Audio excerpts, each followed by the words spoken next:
it's very important to me that what I'm doing in my day-to-day and my tasks are connected to my why. I've just always known that intuitively, that some people have the gift of building business for business sake, and that's not necessarily where my heart is. Like, I really need to be connected to the mission of my business and the mission of what I'm doing day to day.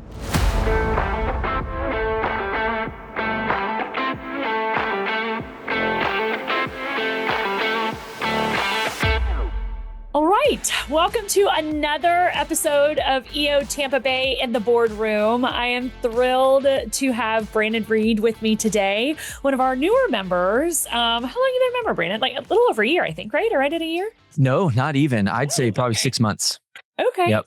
Awesome. Well, awesome. I'm so glad that you're able to join today. So this has really been an awesome opportunity to connect with our members so that we can, just truly enjoy the benefits of EO. So with that being said, tell me about yourself. Like, who are you? I know you don't live in Hillsborough County. You're a little bit outside. Tell me about your EO qualifying business. Yeah. Okay. You've done some research. You even know I'm not in the area. That's right. So yeah, I'm in Central Florida. I'm in Claremont, right outside of Orlando. And so, yeah, I drive out for the events and such and for Forum. I graduated from Baylor University in Texas and then came out to Florida actually to work at Disney. So I spent the first 10 years of my career building technology for Disney, building mobile apps. So I was kind of in that space for parks and resorts.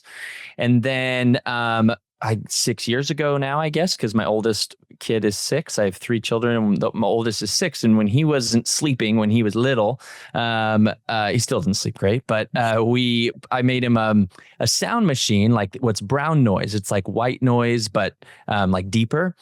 And I made that for him, posted it online. And long story short, it like took off organically. And I started building that business more and more, continued to work at Disney. And at some point, it kind of tipped the scales to, okay, I guess this is what I'm doing. I'd always wanted to build my own thing, always wanted to do my own thing and build a business, and was dabbling in several areas and was like, okay, sound machines is the thing. Let's do this. So left Disney, I guess 3 years ago now, just over 2 or 3 years ago, and started doing that full time. So what I do is I have a company, Dwellspring, and we produce soundscapes that people sleep to, study to, meditate to. And it started as a podcast that blew up, and now it reaches 1.3 million people every week. It just hit 300 million total downloads, which puts us in the top 20 most listened to podcasts of all time, which is just crazy. But I spun that and evolved that into a mobile app. That's kind of the cornerstone of the business now. So we have a mobile app. You can access all those soundscapes and do other things like mix your own and such. And that's the business that I joined EO for. Yep. Wow, that's incredible. So how'd you hear about EO? Or what made you join? Well, yeah. So I'm doing this business by myself. I'm a solo founder, and I'm building it with contractors for lots of different reasons. It's the right fit for this business. And so, as I was doing that, I love what I do, but it took me about 1 week to realize, wow, this is hard to do on your own. I mean, it was just tough. Like the peaks and the valleys and the burdens of being a founder were weighing on me. And I thought, all right, I need to get connected. And besides that, I spent the first 10 years of my career at Disney building kind of the wrong network. Like it was a corporate network, and I needed entrepreneurs, founders, people in that space around me. And so I just started tapping my network and saying, what's worked for you? Like what did you plug into? Googling like business mastermind is like the worst thing you can do. Those are like some not like, those are places I don't necessarily want to be. So I was asking people I trusted. And I had several people that I really trusted said, hey, EO is the most value accretive thing I've done for myself and my business and my career. And so I said, all right, I'll take a look. I went to EO Tampa Bay, just like a meet and greet, a lunch and learn thing. And from there, had some great conversations and then I joined from there, maybe a month or so after. Okay, awesome. Well, welcome. We're so glad you're here. And what an incredible story. I love that, how when things come out of organic, like unassuming, like you never intended on doing it. And it just, yeah. I was working really hard and intentionally on some very specific things. And then this is the thing that took off. So we went with it. Funny. So along the way, then, did you have any books that impacted you? Yeah, no, definitely. I mean, I've had all sorts of influences, but just to take a beat to think about it, I think that the one that consistently I go back to is Start With Why. It's a really common one, but Start With Why by Simon Sinek. And that really, it's very important to me that what I'm doing in my day to day and my tasks are connected to my why. I've just always known that intuitively, that some people have the gift of building business for business sake. And that's not necessarily where my heart is. Like, I really need to be connected to the mission of my business and the mission of what I'm doing day to day. And that book really put words to that for me and helped me articulate it and understand it a bit better. Love that. So on that though, since you are one of the, what did you say, one of the top 20 downloads? Yeah. Yes. It's like NPR, Joe Rogan, This American Life, and my Sound Machine podcast. It's crazy. So what does someone with the top 20 podcasts listen to?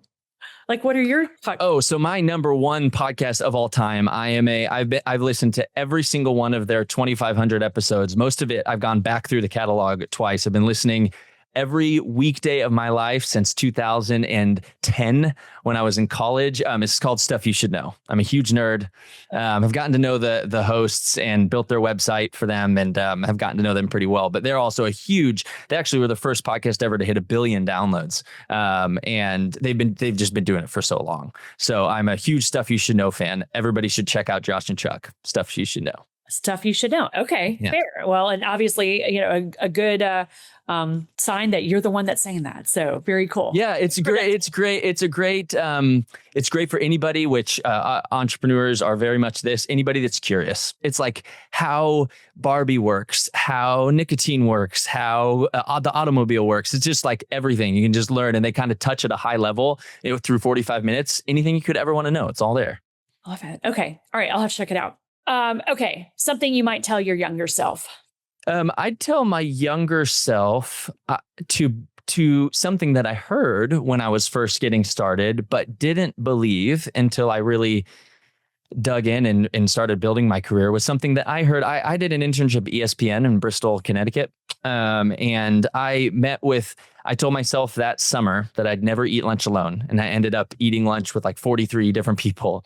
And got passed through the company around to eventually met with the CTO. And I sat down in the CTO's office, and I was, I think I was junior in college, and I was like, all right, like had my notepad ready.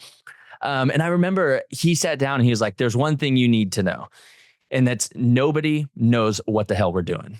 And I was like, what? Like, that's the sage wisdom? Like, come on. I was like really hoping for something more. And he was like, we're all making up as we go along. Don't be intimidated. And I was like, okay, I guess. And it took me years to really get my head around that. And especially, this is true in every work environment, but in entrepreneurship especially, we're all just figuring it out day by day. Most of the time, we are doing things for the first time. And that really helps break the intimidation of what I really felt coming out of school into professional life, that I was like, man, I only know how to be a student. And like this is so intimidating to me. And the only classes I took in business school were talking about how intimidating the business world was and how serious it was. I mean, I remember getting a grade because I had to show up with the right attire one day. It was like tie and suit. And like, if you didn't put on every piece, you got not the right grade. And like, that's what the business world was.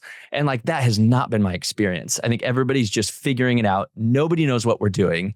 And he was right to give me that advice. And as I've kind of understood that over the years, it's really helped break down that wall of intimidation because we're all just figuring it out. Yeah. Yeah. And back to the attire, it's really funny when you attend EO events, like entrepreneurs aren't really worried about like the political part of it. Usually not. Show up in whatever they feel like showing up in. So right. you will see a whole wide gamut. There are some people that feel it's necessary to be professional. And there are people that are like, I'm heading to the beach after this. So you get me in my board shorts, and that's right. What we're doing. That's right. It is interesting how the lack of politics and entrepreneurship and just being, I think like it often allows you to be your most authentic self, right? Because and I mean, honestly, so I love to dress up. I love to feel sharp, and like, so I'll dress up for events, but I think that the whole idea of like, paying more, I think the entrepreneurs are just more interested in getting shit done. Like they're just getting it done, and instead of worrying about the things like make sure I dress correctly. So yeah, agreed. What's one thing that's keeping you up at night? Oh man, that's a really big question right now because there are some really serious things that I'm facing in the business that are challenging and that I've never really gone through, and it's really tough right now. But without getting all the way into that, man, what keeps me up at night more in general is how to be the father and the husband that I want to be while still running this business. I mean, I'm figuring that out day to day. And I feel like that's probably the question I ask the most when I talk. So I have another podcast called Ready, Set, Startup, where I interview founders, entrepreneurs, people building their businesses and in the startup space. And I feel like that's the question I talk most to them about. Like, how do you balance it? I mean, how do you do it all? It's like the whole kind of thing with entrepreneurship is that you can work all the time. Like there's, you and so how do you balance that? How do you make sure that you are being intentional with your family and your friends and you and yourself and paying attention to you and your wellness while still building a business from scratch? I mean, it's tough to do and tough to manage. And that keeps me up for sure. Yeah, I would agree with you on that. It's ongoing. I mean, I think the one thing that is hard, especially for entrepreneurs, is that it's never something that you can like achieve because it's constant. And it never, I mean, I don't want to say it never ends, but like, as soon as you think you've got it under control, then it's like, there's another challenge or another, something else that's causing, to really be deliberate about that balance. So totally. I think that people from the outside looking into entrepreneurship often see like, sweet, you are your own boss. So you just have like this flexible work schedule and like, 8-hour work week or whatever. And it's like the opposite if you're not careful, because you never, everybody's like, all right, guys, done for the day. I mean, it depends. All businesses are all sorts of different. Some people have 100 employees and there's very much a 9-to-5 culture. And like, but me, I'm just here and I can work whenever. And so, but my wife needs me to come out and help with the kiddos and get them to dinner and get them to bedtime. And that's tricky from a time management perspective. It's also tricky from just like a work life, like mental perspective. I was like like I said, I've encountered some really difficult things in my business and I'm working through this and trying to digest it and get to the other side of it. And it's like really intense work right now. And then I stepped outside yesterday and like my 4-year-old has had a toenail that like has almost fallen off. He's had like a Band-Aid wrapped around it, that poor little boy. And I come out yesterday and he was like, my toenail, it finally fell off. And I was like, that's great, buddy. I'm so glad, Rowan. It's an aggressive shift to go from like really deep work to like, oh, let me see your toenail, and to like sit down and get him in your lap. And that's that shift. I continue to learn how to do that well, because if I'm not careful, I will go, they go to bed at 7:30. I'm from 5 to 7:30 and I will spend 90 of those minutes like coming out of my work mode and being not as present as I could be with my children. That's really easy to do. So it's like, I got to flip it quickly so that I can be present and I can go all the way there with them and I can battle the Arctic wolf and the Komodo dragon. Who would win? That we were doing that this morning. And that's tough to do. Yeah. I think one of the biggest requirements of entrepreneurs is being agile, right? Like just being able to turn directions at any given moment. So totally. All right, final question. And we haven't had a chance to go to dinner, but this is always my favorite dinner question. So we're sitting here 1 year from today, August 2026. What are we celebrating for Brandon Reed? That's a great question. Funding. That's what I'm focused on right now. We're celebrating the business getting funding and stepping into its new chapter of being funded and pressing in several new key areas to get this business to the next level. How exciting. Yeah. That's amazing. And obviously very impactful, since it took a moment. Because I mean, it sounds like that's the deep work that you're doing right now. So I mean, Laura, you just asked $1 million question. Like, I know that that's supposed to be like a fun, whatever question, but it's like, I'm in the thick of it right now. And it's like, whoa, like a year from now, I need to survive. Like this season's really, really tough for me and my business. And so that's a big question right now. And so I was thinking like, how do I answer it in a way that doesn't just like just like go really deep, because we only have a little bit of time. But what would be great is if a year from now, I got the funding I needed to build this business into what I believe it can be. Yeah. Okay. Incredible. Thank you so much for all you have shared today and for being a part of our chapter and being a part of community. It sounds like, you really are an excellent leader for others that are looking to pursue entrepreneurship. So thank you for that. Thank you. Yeah, thank you. I have loved EO. So as I connected with my network and asked people, and people ended up, following up with me and saying like, well, where did you land? Like, what community did you find? I'll say EO and they say, how's that going? And the thing I continue to bring up, the way I describe EO and how valuable it's been for me, because it's just been seriously invaluable for me in so many ways on several different levels.